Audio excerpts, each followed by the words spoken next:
Welcome to recipes in my way. இன்றைக்கி நம்ம அருமையான சுவையில் ரசம் தான் வைக்க போகிறோம். இந்த ரசத்தோட சுவைக்கு சாதத்தில் ஊற்றி கரைச்சே குடிப்பாங்க. அந்த அளவுக்கு இதனோட டேஸ்ட் இருக்கும். 10 நிமிஷத்தில் ரொம்ப சுலபமாக இதை எப்படி செய்கிறது, இதுக்கு தேவையான பொருட்கள் என்ன பார்க்கலாம் வாங்க.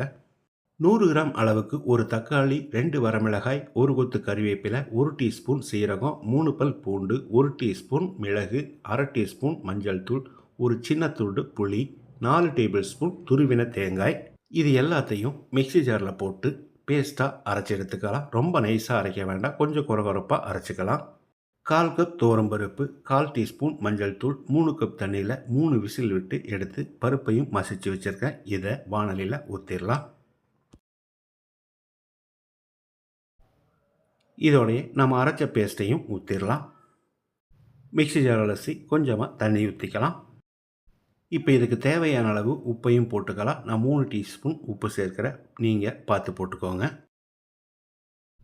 கொஞ்சமாக பொடியாக நறுக்கின மல்லி இலையும் போட்டு கலந்து விட்டுறலாம்.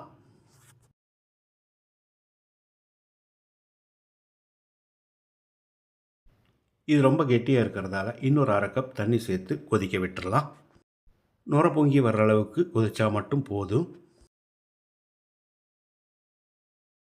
நுர பொங்கி வர அளவுக்கு கொதிச்சிருச்சு. இப்போ ஸ்டவ் ஆஃப் பண்ணிவிட்டு இதுக்கு ஒரு தாளிப்பு கொடுத்துடலாம். எண்ணெய் காய வச்சுருக்கேன். இதில் 1 டீஸ்பூன் கடுகு, 1/4 டீஸ்பூன் வெந்தயம், 1/4 டீஸ்பூன் பெருங்காயத்தூள், அரை டீஸ்பூன் சீரகம், 1 கொத்து கறிவேப்பிலை, 2 வரமிளகாயும் போட்டு நல்லா பொரிஞ்ச பிறகு ரசத்தில் ஊற்றிடலாம். கூடவே கொஞ்சமாக பொடியாக நறுக்கின மல்லி இலையும் போட்டு கலந்து விட்டுடலாம். மணக்க அருமையான சுவையில் நான் செஞ்சுருக்கிற இந்த தேங்காய் ரசத்தை இதே மாதிரி இதே அளவுகளோடு நீங்கள் செய்து பாருங்கள். அப்போ தான் எல்லாருமே விரும்பி சாப்பிடுவாங்க. இந்த வீடியோ பிடிச்சிருந்தா லைக் பண்ணுங்கள், கமெண்ட் பண்ணுங்கள், ஷேர் பண்ணுங்கள். சப்ஸ்கிரைப் பண்ணாதவங்க சப்ஸ்கிரைப் பண்ணுங்கள். மறக்காமல் பெல் பட்டனை கிளிக் பண்ணுங்கள்.